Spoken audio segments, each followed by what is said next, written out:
Hello everyone. तो आज की क्लास 10th क्लास की इंग्लिश के लिए मात्र 5 मिनट में आपको 40 नंबर की कैसे प्राप्ति हो सकती है वो इंपॉर्टेंट टिप्स आपको बताने वाला हूं कि कौन कौन सी चीजों में क्या क्या पढ़ना है और क्या क्या छोड़ना है। सिर्फ वो चीजें ध्यान दीजिएगा। मात्र 5 मिनट का वीडियो है, उसमें मैं आपको बताने जा रहा हूं कि कितनी स्टोरी और कौन से पैराग्राफ आने की संभावना है और कहां से लेटर आएगा, और उसके अलावा ग्रामर में ऐसी कौन कौन से चीजें हैं जिसको जहां से पढ़ना है और वहां से छोड़ना है।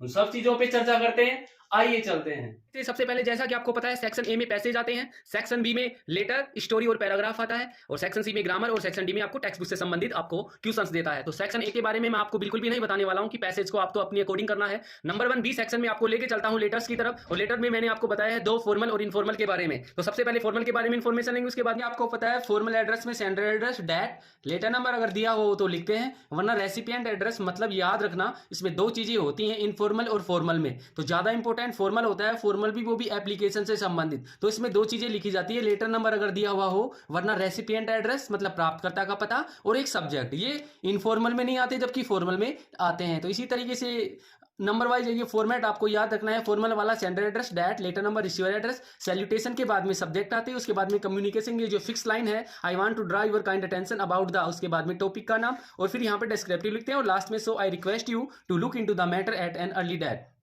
तो यहां पर इसमें एंडिंग होती है थैंकिंग यू से, जबकि इनफॉर्मल में एंडिंग होती है with best wishes, with best regard से। लेकिन याद रखिएगा फॉर्मल में सब्सक्रिप्शन में योवर्स के बाद में फैटफुली तो तब लिखना है जब कोई डियर सर मैम को हम लोग पत्र लिखें। ट्रूली जब लिखना है जब किसी एडिटर को हम लोग पत्र लिखें, एडिटर को पत्र लिखे तब ट्रूली लिखना है। जबकि स्कूल से संबंधित किसी प्रिंसिपल को, हेड मास्टर को लिखना हो तो योवर्स के बाद में ओबिडेंटली लिखें, और लास्ट में सिग्नेचर करें भेजने वाले के।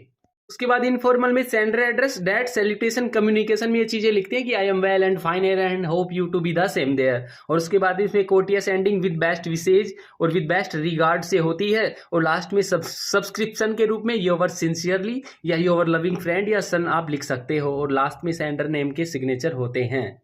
स्टोरी की मैं जहां तक बात करूं, सिर्फ ये 5 से 6 स्टोरी है, इससे बाहर कुछ भी नहीं जाने वाला है। A bee and dove, an honest woodcutter, two friends and a bear, दो मित्र और एक भालू, एक ईमानदार लकड़हारा, और एक बी एंड मधुमक्खी और एक फाख्ता, फोक्स एंड ग्रेप्स वो अंगूर वाली कहानी, थ्रस्टी करो प्यासा कौवा, और द शेपर्ड बॉय वो गडरिया वाली कहानी। सिर्फ ये छह कहानी ही आपको देख करके जानी है। उसके अलावा पैराग्राफ की मैं जहां तक बात करूं, पैराग्राफ की अगर मैं बात करूं तो जहां तक कि माई बेस्ट टीचर जो पिछली बार आ चुका है, अब की बार माई बेस्ट फ्रेंड से संबंधित आ सकता है, माई बेस्ट टीचर या फिर फैमिली से संबंधित। उसके अलावा विजिट टू ए जू, एनुअल फंक्शन, द फार्मर किसान से संबंधित। उसके अलावा प्लांट ट्रीज, सेव लाइफ का आ सकता है, और इलेक्शन सीन। और इलेक्शन से अभी हुए हैं कि 12th क्लास में भी ये पेपर आपको देखने के लिए मिला था, तो इस तरीके से इलेक्शन से संबंधित भी आपको चीजें।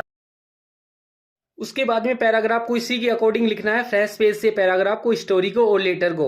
जैसे ए हाउस ऑन फायर आ गया तो यहाँ पर a house on fire heading लगानी है। ये वर्बल आ सकता है, विजुअल आ सकता है। वर्बल आए तो इस तरीके से लिखना है, विजुअल आए तो एक लाइन आपको यहाँ पर इनपुट करनी पड़ती है कि this visual add is about the, फिर उसके बाद में टॉपिक का नाम लिखना होता है, फिर डिस्क्रिप्टिव पार्ट में वापस आपको 60 से 70 वर्ड्स में ये पैराग्राफ लिखना होता है। उसके बाद में सेक्शन सी में जहां तक बात करूं मैं ग्रामर की, सबसे पहले correct form of the verb. इसमें present simple, this is the very important rule. ये रूल बहुत अच्छे इसमें प्रेजेंट सिंपल वाले सारे रूल्स आपको याद रखने हैं। बिफोर आफ्टर वाला जो हेड प्लस वर्ब की थर्ड फॉर्म से संबंधित होता है। उसके अलावा सिंस, फॉर और टाइम वाला रूल, और उसके साथ बाई प्लस टाइम रूल होता है वो। और उसके अलावा कंडीशनल सेंटेंस के 3 रूल है वो देख के जाने हैं। और बाई प्लस टाइम वाला रूल, बाई के साथ समय होता है वो भी फ्यूचर परफेक्ट को इंडिकेशन करता है।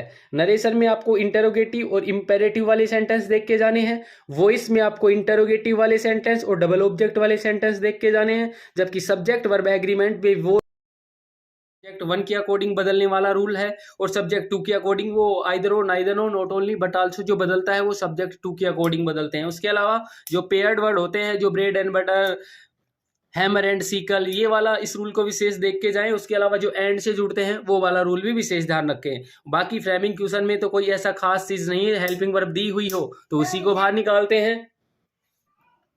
और इसके बाद क्वेश्चन आंसरों की जहां तक बात करूं तो 12th क्लास में भी कैरेक्टर से संबंधित, मतलब कोई भी पात्र देके आपको चरित्र पूछेगा तो वैसे सारे चरित्रों का ध्यान रखना। ये जितनी भी छोटी छोटी चीजें बताई हैं इनको जरूर ध्यान से देख के जाएं। धन्यवाद।